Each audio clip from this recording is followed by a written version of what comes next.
Operator Syndrome, episode 60. Nice number, nice round number. We're back to my narrative. We were talking last time with Steve about chaplain school, the uh, the chaplain pipeline, chaplain operator pipeline, and now we're back to me, to sort of my personal story. The last one, I'm out. I ETS, and I'm going to school. Um, Talk about what it's like going back to school. Um, like I said it before, I decided to go to a small to medium sized Catholic university in the Midwest, for a number of reasons. Um, I remember that freeing feeling, driving off post, driving up north, leaving once and for all that army experience. Um, but then it wasn't long after that, that elation, that I started to feel a pressure. And the pressure I felt was, and you talked about it similarly. It's like, okay, well, now I got to go to school, Mhm. and am I going to do well in school?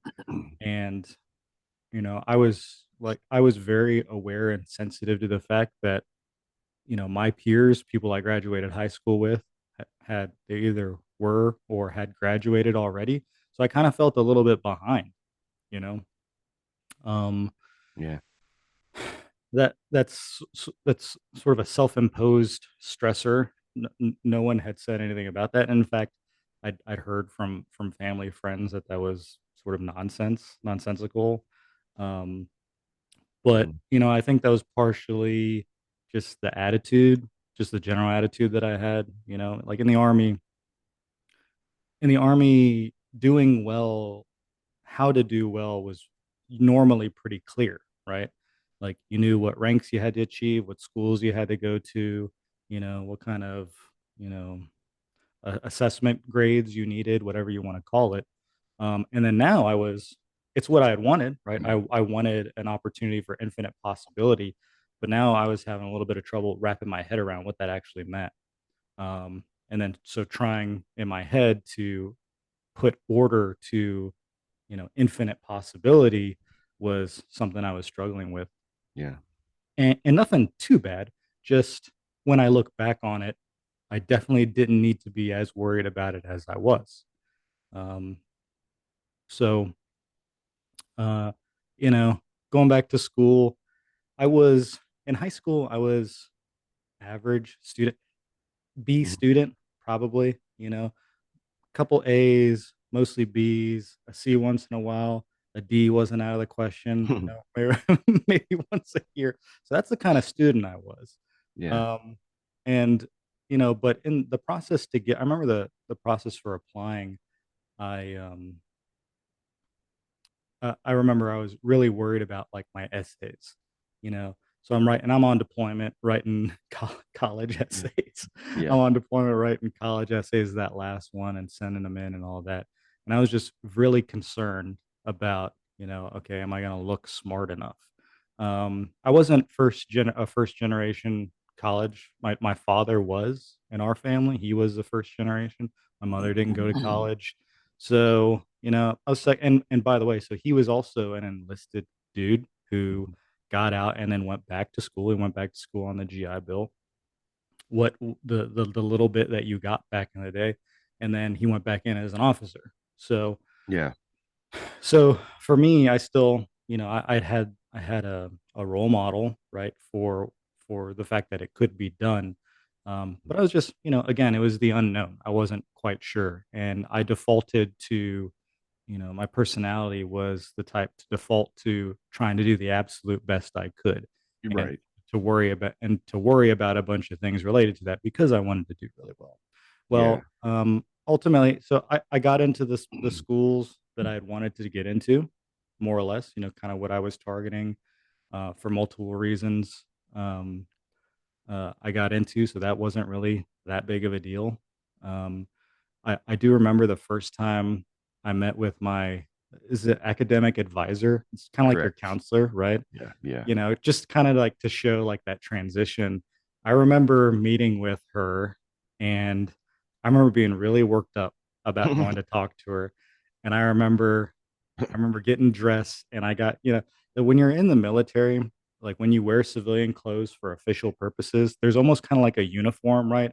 It's Right. like it's a polo or it's a button up and slacks, right? So there's even kind of a uniform for your, not when you're off doing your own thing, wearing Right. sweats or whatever, or jeans, like when you're gonna go have an official sort of interaction, and then you're in civies. So I remember I like busted out a busted out a collared shirt, Hmm. buttoned down, and I ironed it, and I ironed my pants really well, Yeah. and to go talk to this lady, to go talk to this lady. And I went in there, and I was talking to her like, listen, I wasn't some like mindless military drone, right? But I kind of thought like she was kind of my boss in the situation. Yeah. So, I'm talking to her, and she's very relaxed and very laid back. And here I am, like almost like I'm being interviewed. And in fact, I knew I was accepted, but I think I thought that, um, part of me doing well or something was to have like positive interaction with this lady, which, you should strive for generally. But I was just very unsure of that situation. Meanwhile, like the other students, like in and around, they're wearing sweats. They're basically in Yeah. like pajamas, right? They're going to talk to their advisor. Um, I just thought that was funny. That's a clear example of where, I was getting out of that military mindset and getting into the student mindset. Don't you think I felt the pressure? I think it's probably the same for you as a ranger coming out of the Rangers. Everything we did, I mean, part of being an elite unit is there was always pressure to do your absolute best. You didn't want to screw anything up. And of course, some stuff was a lot of pressure not to screw up. At the very base of it all is getting kicked out of the Rangers or failing buds or, you know, not least getting somebody killed. Right. So it just seems like we were probably keyed up and front loaded with a lot of angst because and I've always, and this is just one little aside, like I've always, for example, I hate to be late to Yeah. something. In fact, if I start sweating if it looks like I'm going to be 10 minutes early or 5 minutes early because I want to just have my head all together wherever I'm going, whatever it is. And people say, "Man, you're a little bit hypersensitive about this." And I'm like, "Well, I know I am. However, you've got to remember, like if we have an extraction point and we've got to make a time, and we miss our extraction, we're on E&E.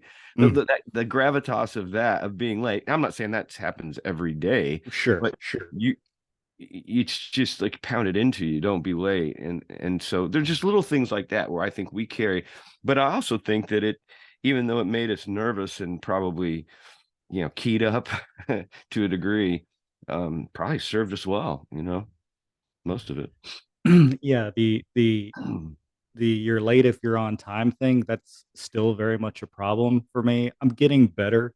And in certain situations, there's just there's just in certain situations you have to, go by what everyone else is doing. Otherwise you're the weirdo. You show up to like an office meeting 10 minutes early, especially if it's like a Zoom, Yeah. right? You join a Zoom 10 minutes, you're sitting on there. If you're sitting on there for like 10 minutes early, someone's like, well, what is this person doing? Right? Like you Yeah. don't have something you need to be doing. Right. So yeah, no, and that was a thing too. I remember showing up crazy early for class. It wasn't too long before I figured out that, well, the professor usually has a class before then. Or if it's not your professor, there's another professor in there, Right. in that space. So I'm showing up 15 minutes early to just stand in a hallway somewhere, right, Right. waiting. So, but yeah, no, that's a part of it. And you're what you're saying about putting pressure putting pressure on ourselves. I 100%. Yeah. I was defaulting to what I was used to.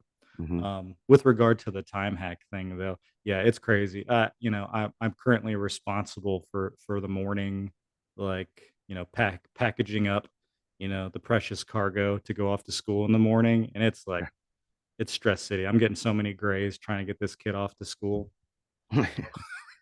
And every morning, and sometimes I got to catch myself even because I find Yeah, I find that I'll take something that doesn't need, I'll put time hacks to things, Yeah. for a kid that Yeah. that you don't need to, just because like I want to get the thing done, and then I'm drumming up a time hack to get it done. It's like that's completely unnecessary. But Okay. that's child raising. We'll do those episodes later on.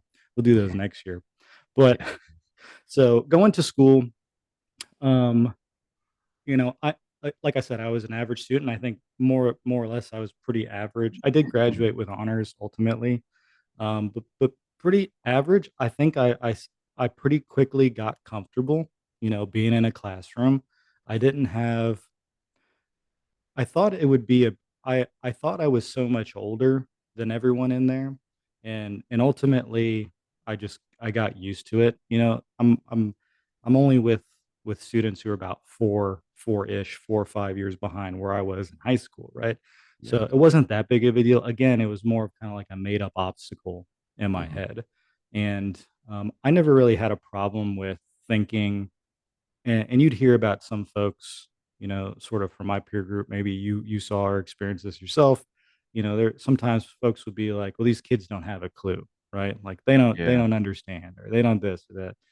I pretty quickly just understood that not everyone took the path I took, and I certainly didn't resent anyone for that. Um, and then at the end of the day, if someone said something I didn't agree with, I just chalked it up to sort of ignorance. If it was something that I had real world experience with, Mhm. um, I was not the type to sort of chime in with my worldly experience necessarily. Um, I did find out that I did figure out that, at least at my university, that like the professors seem to love vets, right? Yeah. So like in the right context. So like Sure. for greasing the grades, I'd always make sure to have an interaction where that kind of slipped in, Yeah. Yeah. Right. just because I could use all the help I could get, you Yeah. know, and I ended up getting some good advice from some professors. um, they'd understand my situation. It was good. I Yeah. had an okay time. I ended up studying, business administration, but with a focus in information systems. Mm. Um, I got out. The recession of that time was '07, '08, Oh, right? yeah. It was a I big. was in Afghanistan when sort of the bigger part of that popped off. So I kind of didn't even know what happened. Yeah. I went on a deployment. I was busy. I came back, and everyone's saying that the economy has gone to crap, and it didn't really phase me because I was in the military. I was still getting my paycheck. Right. I wasn't getting laid off anytime soon. And furthermore, I was in that training cycle mentality. So Mhm. I'm just focused on the next airfield seizure, right? Yeah. Next training event. Like where are we going, boss? We going to Iraq, we going to Afghanistan. I could give two shits what was going on with the economy back home. I didn't Yeah. own a home, I didn't own anything. It was Yeah. nothing to me. It didn't even phase me until I got out. And so when I'm going to get out, I'm like, well, what am I supposed to do now? Um, I really had no idea. My father was a career military guy. A lot of folks in my family were career military, and then they got out and did odds and ends. So I didn't have a lot of, close family or friends that had careers that I could see myself getting into. I didn't want to be a cop. No offense to cops, no offense to firefighters. I didn't want to do that. I had to go back to school.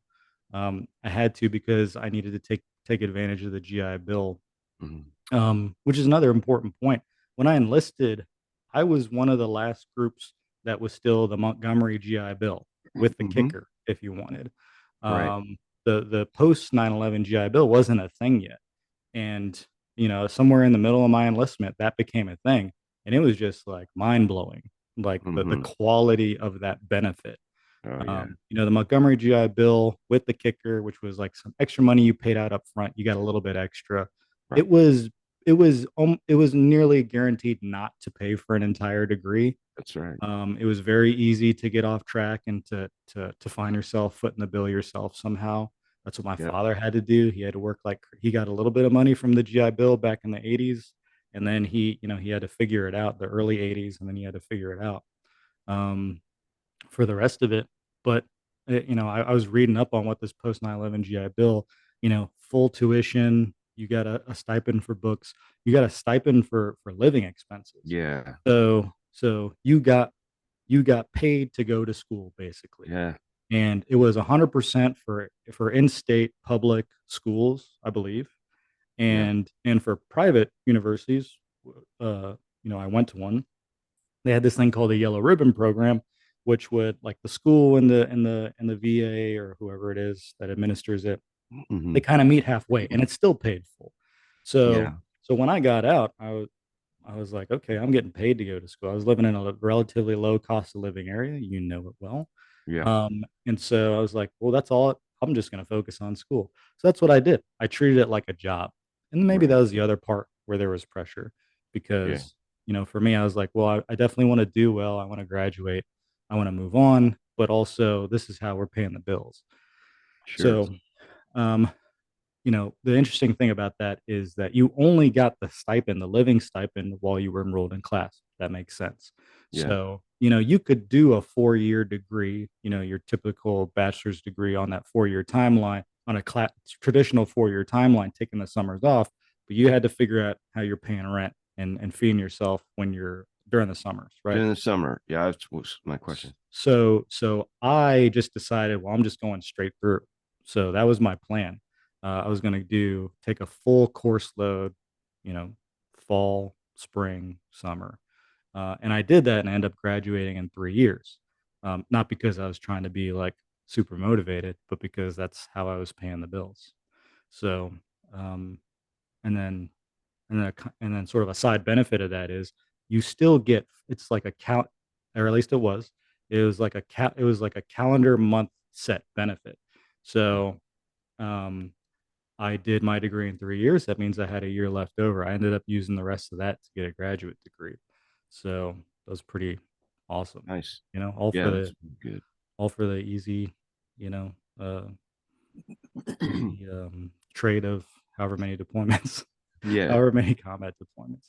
So yeah, so school was fine. I was a married dude by that point, so I wasn't the partying type.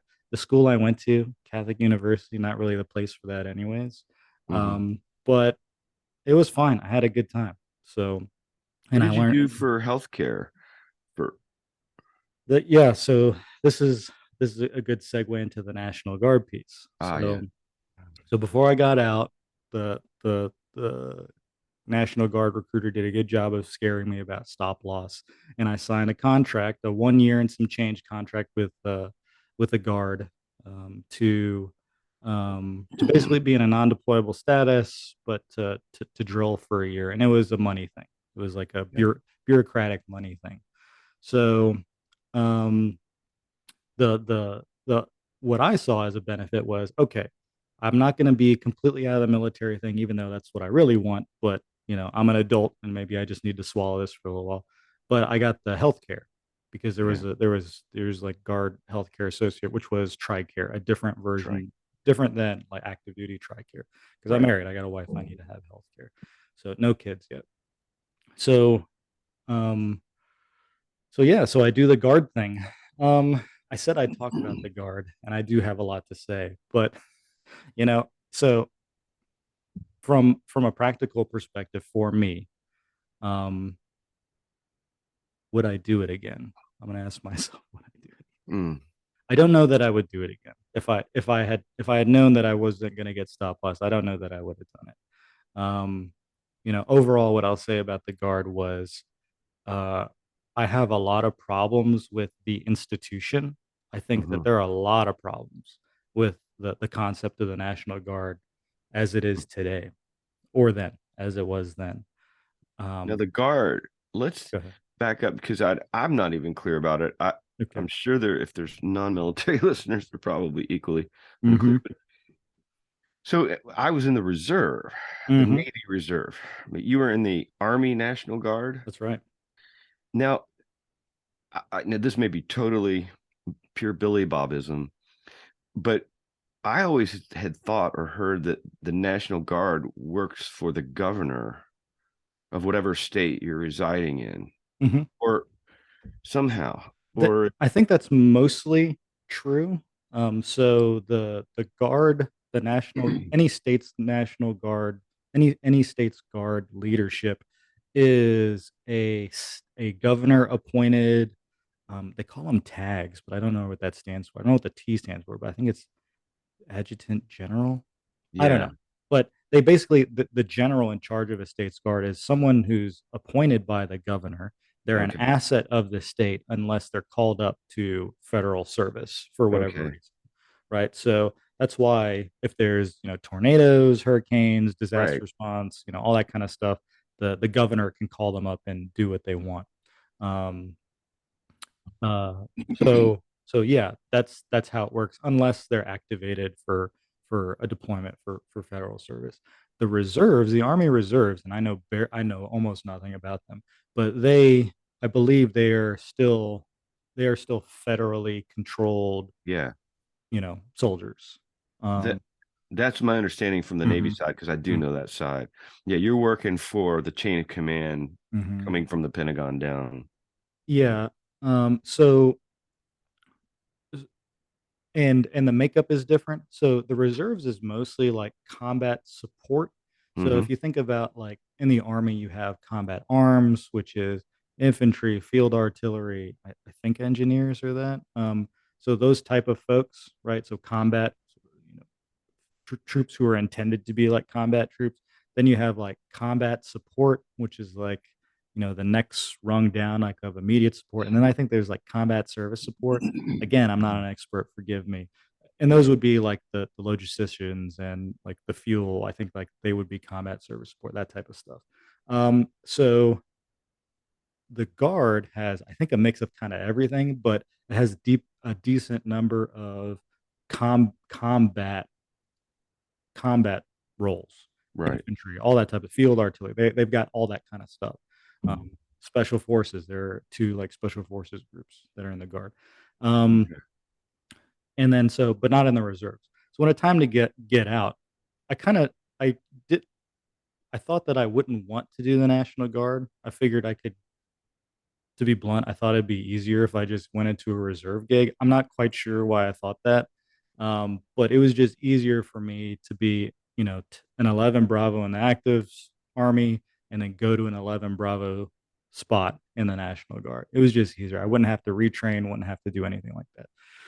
Um, so, so yeah. Um, what was I going to say about that? So yeah, the problem, going back to what you had just said, is that even though it's a state asset, they still have to abide by a lot of the federal requirements. Hmm. Oh And yeah. that was my biggest, that's the biggest problem I saw with the National Guard, is that, folks who Hmm. are supposed to be 1 week in a month, 2 weeks out of the year, they appeared to be burdened with the same sort of bureaucratic requirements as an active duty unit, you know, PowerPoint, PowerPoint Yeah. training, and you got to get these certificates, and you got to do these kind of layouts, you got Oh to do yeah. these.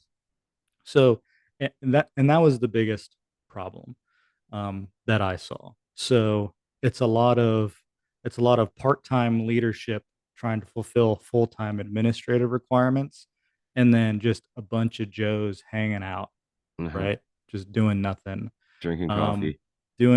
trying to figure out what's going on. You had Yeah. some folks with sort of tribal knowledge. Maybe they got in on a deployment somewhere. The unit I Hmm. went to, they hadn't been to any like, this was like 2010. At that point they'd never gone to Iraq or Afghanistan. They got sent to like the Sinai. They got sent Hmm. to Kosovo, kind of like the backwater sort of, you know, none of the hot places is where these folks got sent. Right. And no fault of their own. I mean, it's just No. where this unit got sent. Right. So that's kind of what I saw. Just Yeah. and this unit, it was a mechanized infantry unit too. So I was Man. like sort of like a light infantry special operations dude, and this was a Bradley Golly. a Bradley company. Um, and that was the other thing. So it's like, how are you supposed to be proficient? Yeah. This idea, and sometimes there's pushback from guard folks on this, but the idea that, part timers can be as proficient as someone who's supposed to do it full time. I mean, there's a common sense test there. There, if it happens, it's the exception to the rule. It's not the Yeah. rule. Yeah.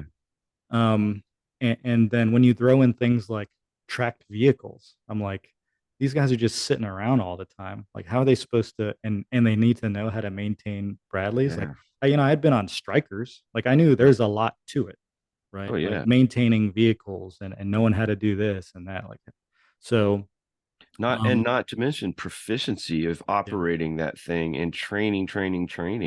Hmm. Yeah, that's a real problem. I think, as I see it in the reserves as well. Mm. And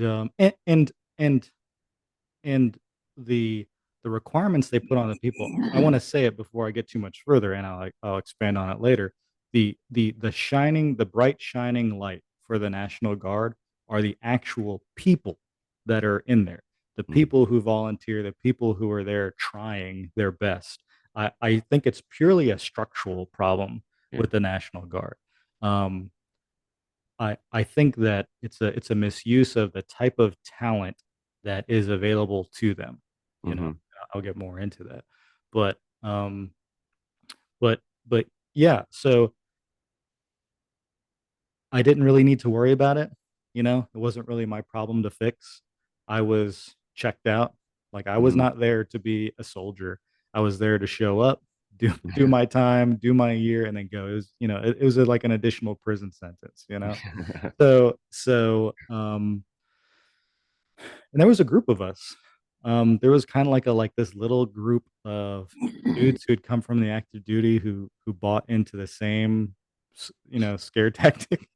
Guys from like the first infantry division, the 82nd, I remember Hmm. 101st. Yeah. Like the small group of active duty guys who were just doing their time. Get there, roll our eyes about what was going on there in the armory. um except for the rare occasion where we could be useful and impart some knowledge that we had, you know, not a Yeah. motivated group. I'll say that, Yeah. not a motivated group of guys. This is a group of guys who are trying to leave, not stick around for a career. So there's that other side to it too. Yeah. Um, but the type of folks that I saw there is just a really interesting mix of people. Hmm. It's like, so you're in this infantry company, but the platoon sergeant's like a professional engineer, right? And then like in a squad, you've got like two cops, a SWAT guy, a detective, Yeah. but then you've got like some 18-year-old criminal Yeah. who's in the same squad. I remember we are sitting around because you sit around a lot, sitting around, and this kid's talking about how he runs from the cops. He's talking about like what he does when he's got like one of those tricked out cars, and he likes to run from cops. And like he's telling the story to a cop, to, and how much of that Excuse is me. just fooling around with I don't know, but I just thought it was funny. It's just such an interesting Yeah. mix of folks. And Right. but again, such an underutilized resource. I mean, think about it, like active duty, especially in special operations. How many times do we send folks to school to build a diverse set of skills, right? Yeah. But it's Yeah. like that's built into the National Guard, you know? Yeah. How great is it to have a guy in your squad who's a legit mechanic, Hmm. a real mechanic? You didn't send him to some 6-week school so he could get a nice certificate in his I Love Me book. He's a real mechanic. He does it every day. His Right. hand, you look at his hands and it proves it, right? You know, um, lawyers, Yeah. professors, just like such an underutilized resource. I don't know what the right thing would look like for the National Guard, but it's not what it is today. Hmm. And then after the fact, looking at how they've been, I'm going to say it, misused, you know, um, really since 2020, just just sent all over the place doing goofball things, um, just Yeah. being pulled from their lives, being pulled from at least on active duty. That's what you're there to do, right? So if you get shipped off somewhere, that was the plan. But these folks, this was not what they were expecting, to spend most of the year activated. And by the way, then they do things like they'll activate you up to a certain point before they have to start paying you extra money. Like Hmm. they've really just been their use has really been politicized and just abused. Hmm. So again, I have no love for the National Guard, but I got a lot of love for the people in the National Yeah, Guard, you know? understood. Yeah. But there's one other thing too, and I mean, here I am just throwing stuff out. I'm not really sure, but I also I think there's something. In fact, I know there's something to this, but I don't know. I don't want to speak like a legal expert or Do anything. it. Let's do it. Yeah, there's so there is some sort of, I think it's an act. And here again, I don't know law, so I don't know the categories, but I believe it's called Posse Comitatus Mm. Act, Hmm. and that it's an act that says the U.S. government, the federal government, cannot use active duty troops in law enforcement interventions. Hmm. They may have not abided by that in the past, but I think there's a provision where another thing that the National Guard can do is to be utilized to put down civil unrest or something like that, because Hmm. it's not the active duty military. They're working for the governor in some weird way. And so if there is some big riot, like they did that a lot in the LA riots back in the early 90s, Hmm. Los Angeles riots, the Yeah. Rodney King riots. I think they deputize them. I think Hmm. is what they end up doing. So Yeah. they attach to, whoever can deputize. I don't know how that works. Yeah. And that gives them, and then they're obvious when they do that. I know they're working very closely with law enforcement at That's that right. point, right? Yeah. So I don't know that they get arrest powers. Maybe the MPs might, like just like you. I don't know what I'm Yeah. talking about right now, Yeah. but I think because we did once, I think once in that year that I was there, we did riot training. I Yeah. remember nothing about it other than Yeah. interlocking ballistic shields and just being like, wow, I'd really not like to be involved in Yeah. this. No It's just, doubt. because I always just think about that police academy. When I think Uh-huh. about before Yeah. 2020 and after, like when I thought riots, like I was always just thinking about police academy Yeah. movie. Um, so, so yeah, the thing about the guard, and we're wrapping up here, but the thing about the guard for me was, here's another thing. It's supposed to be a weekend a month, 2 weeks out of the year. So that weekend, you're like, okay, Saturday, Sunday. Not always. Sometimes Yeah. they'll just throw in like, nah, you're gonna be here the Monday, you're gonna be here the Friday. And Yeah. that 2 weeks out of the year is okay. It's actually 3.5 weeks. Hmm. So there was a lot of stuff like that that really, you know, really bothered me. I Hmm. felt like I'd been bamboozled. Yeah. But all the rest of these folks were going through it, and for me, um, I think one I was there for like two. They call it annual training, AT. Those the 2 weeks out of the year. I Yeah. think one happened right about the time I first showed up, and the company commander was a very laid back guy. I was like, and he was like a prior active dude too. So I was like, hey, I'm in school. I just started school. I'm trying to blah blah blah blah. He was like, all right, sir, you can skip it, right? So you could skip it, but I couldn't get out of it the next time. Yeah. Next company commander, he's like a brand new dude. He's trying to he's trying to make waves. Um, Yeah. and then I got stuck down in Hattiesburg, Mississippi for like 3 weeks, Oh, um, in the middle of the summer session, um, uh, training National Guardsmen who are going to deploy. So it could have been worse. I was pretty salty about it, but again, at least I wasn't deploying with them. So, yeah. so yeah. So by the time it came around to leaving, I was very happy to do so. I never considered sticking around, Yeah. um, and I was happy to go. But that was my National Guard experience. Yeah. There's definitely, when I get into some of serving in the reserves as a chaplain, it's a different world in some ways, but there's a lot of overlaps Mm, about the mm-hmm, dysfunction and the institutional dysfunction of just not not implementing, not utilizing people well. Yeah. mm-hmm.